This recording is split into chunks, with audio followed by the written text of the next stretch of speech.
Have you ever heard a sound in the dead of night that made the hairs on your arms stand up?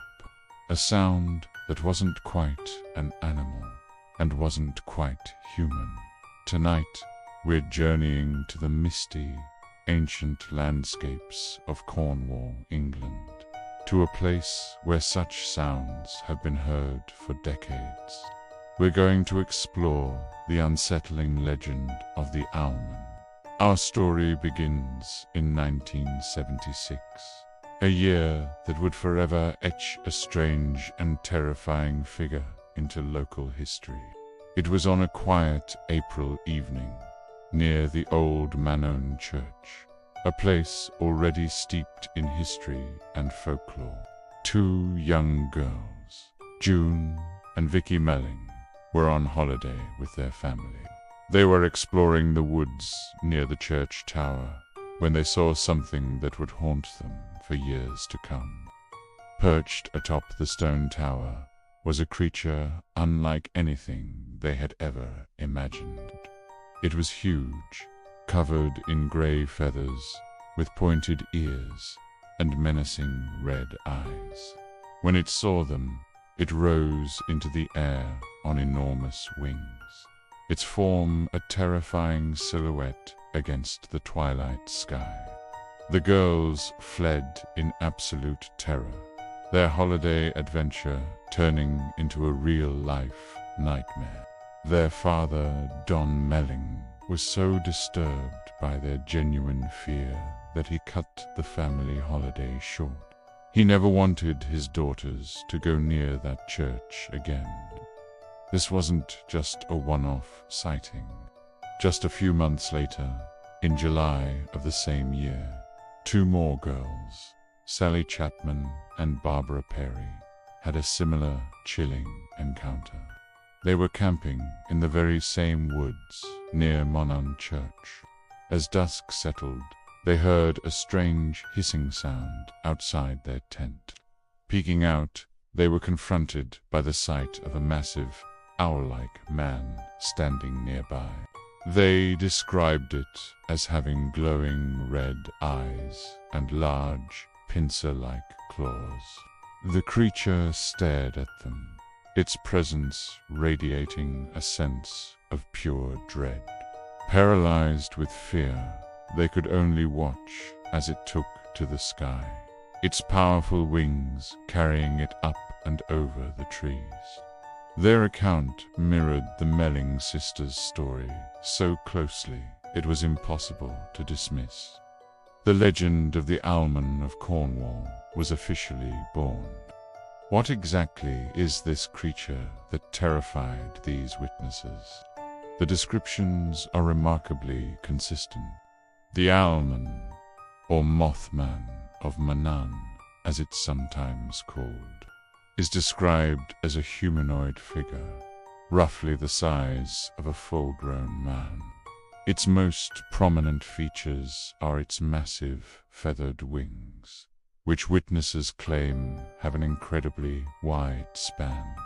It's covered in feathers, usually gray or brownish, giving it the appearance of a gigantic owl. But it's the eyes that are most frequently mentioned and most feared. They are consistently described as being large, red, and sometimes glowing with an eerie internal light. Imagine walking through a dark, ancient forest and locking eyes with a creature whose gaze burns like hot coals in the dark. It's a truly terrifying thought. The location of these sightings is just as intriguing as the creature itself. Mawnan Old Church sits on a remote headland overlooking the sea. The church itself dates back to the 13th century, but the site is believed to have been a place of pagan worship long before Christianity arrived.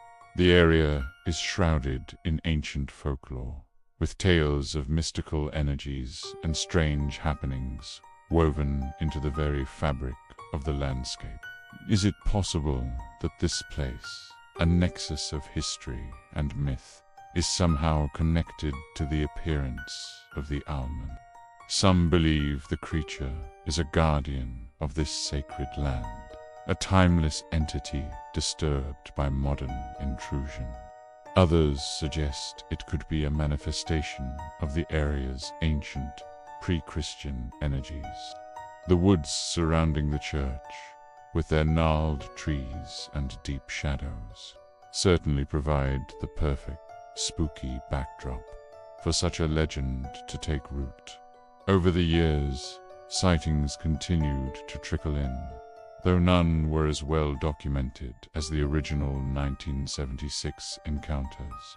The Owlman seemed to have a pattern.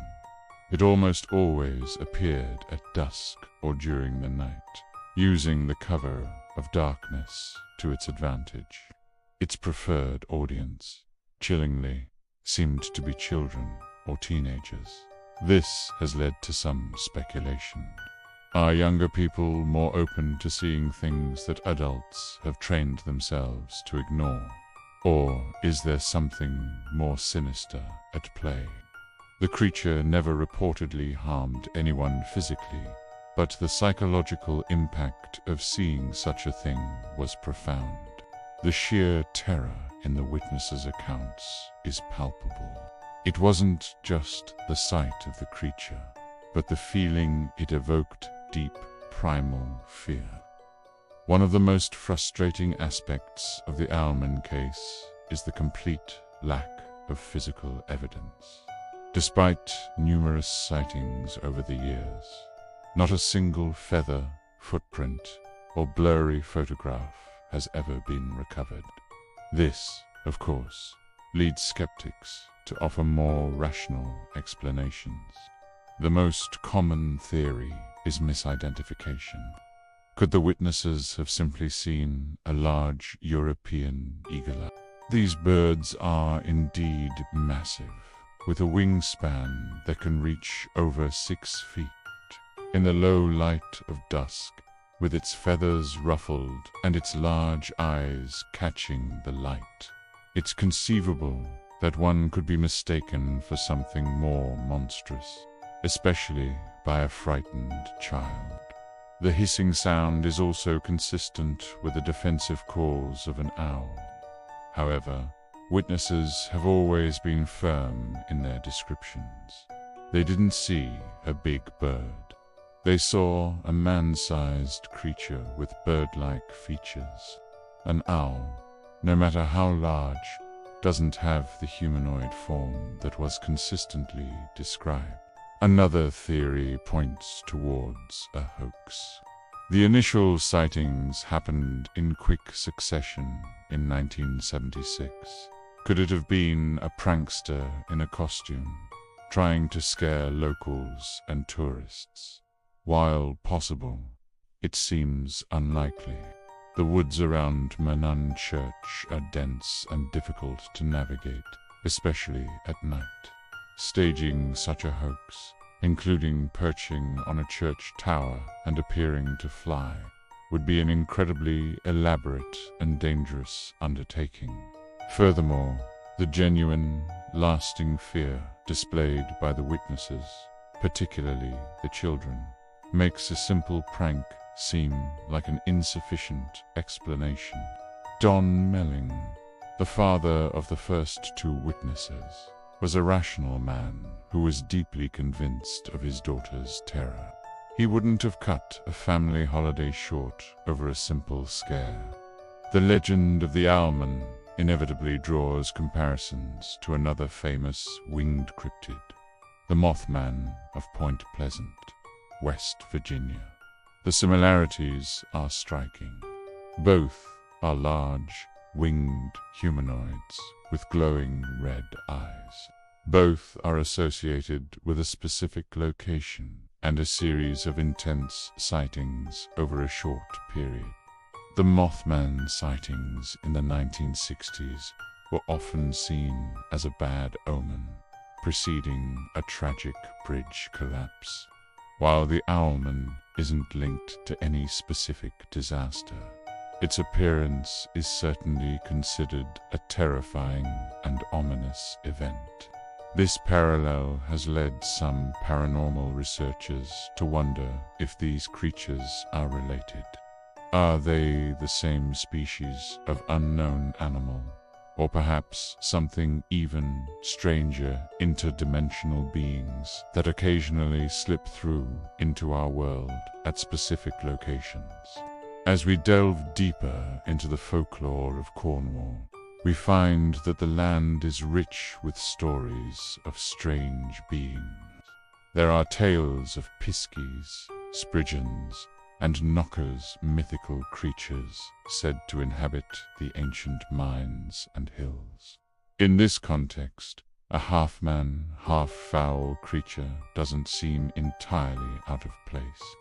It's possible that the Owlman is not a modern phenomenon, but a modern interpretation of a much older myth.